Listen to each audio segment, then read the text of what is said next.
በዚህ በበዓለ ሃምሳ ሰሞን አብስታችሁ ልትጸልዩት የሚገባ ትልቅ ጸሎት።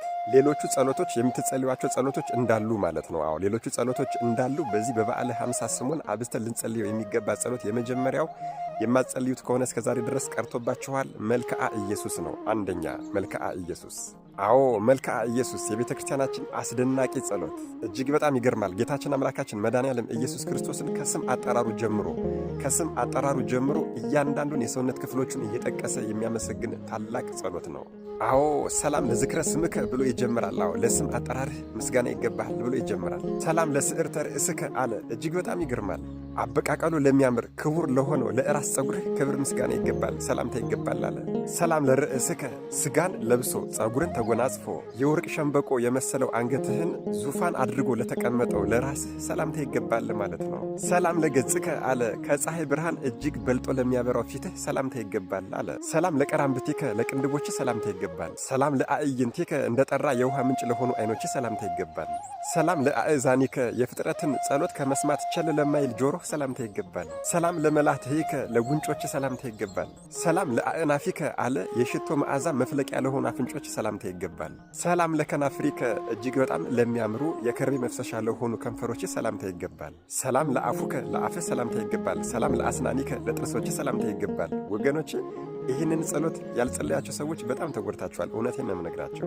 እጅግ በጣም ብዙ ነው። ሰላም ለቃልከ፣ ሰላም ለልሳንከ፣ ሰላም ለስትንፋስከ፣ ሰላም ለጉርኤከ አለ። አዎ ለሰው ልጆች ፍቅር ስትል ለተጠማ ጉሮሮ ሰላምታ ይገባል።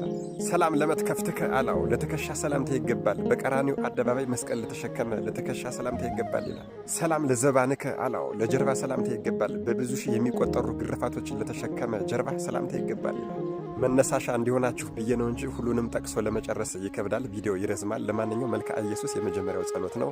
ከዚያ ቀጥሎ ትምህርተ ህቡዓት ነው። በነገራችን ላይ ግልጽ እንዲሆንልን ጌታችን አምላካችን መድኃኔዓለም ኢየሱስ ክርስቶስ በአካለ ሥጋ እያለ ያስተማረው ወንጌል ሲባል ሞቶ ከተነሳ በኋላ ያስተማረው ደግሞ ኪዳን ይባላል። ከነዚህ ከሰባቱ ኪዳናት ውስጥ ደግሞ አንዱ ትምህርተ ህቡዓት ነው ማለት ነው። ትምህርተ ህቡዓት ማለት ምን ማለት ነው የሚለው እንድንረዳው በአጭር አማርኛ አምስቱ አዕማደ ምስጢራት ማለት ነው። ትምህርተ ህቡዓት በአምስቱ አዕማደ ምስጢራት ይገለጻል።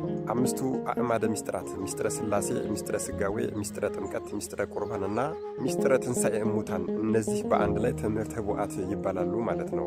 ትምህርተ ህቡዓትን ጸሎት የሚያደርግ ሰው እንግዲህ እነዚህን በሙሉ ያጠቃልላል ማለት ነው። ትምህርተ ህቡዓት እንግዲህ ሕማማት ላይም ሲተረጎምልን ነበረ። አሁን ደግሞ 40ውን ቀንም ደግሞ እስከ በዓለ ሃምሳ ድረስ ተረጎምልናል ማለት ነው በቤተ ክርስቲያናችን። እንዲሁም ምእመናን ከቅዳሴ በፊት ሊማሩት የሚገባ ትልቁ ትምህርተ ህቡዓት ነው። አንድ አዲስ አማኝ ወደ እኛ እምነት ሊቀላቀል ሲል ትምህርተ ህቡዓትን ሳይማር ወደ ክርስትና አይቀላቀልም፣ ወደ ኦርቶዶክስ ተዋህዶ አይቀላቀልም። ይሄ ማለት ትምህርተ ህቡዓት የተባሉት አምስቱ አዕማደ ምስጢራት ናቸው ማለት ነው። ስለዚህ ጠቅላላ ስናደርገው በዚህ በበዓለ ሃምሳ ሰሞን በመጀመሪያ መልክዓ ኢየሱስን ትልቁ ጸሎታችን አድርገን እንይዛለን። ከዚያም ከሰባቱ ኪዳናት አንዱ የሆነውን ትምህርተ ህቡዓት የሚለውን እና ደግሞ የኪዳን ጸሎት ተብሎ የተዘጋጀ አለ። እርሱን አድርገን ብንጸልይ እጅግ በጣም ጥሩ ነው ብዬ አስባለሁ። መድኃኔዓለም ኢየሱስ ክርስቶስ አስተዋይ ልቦናና ሰሚ ጆሮን ይስጠን። አሜን። የሚቆየን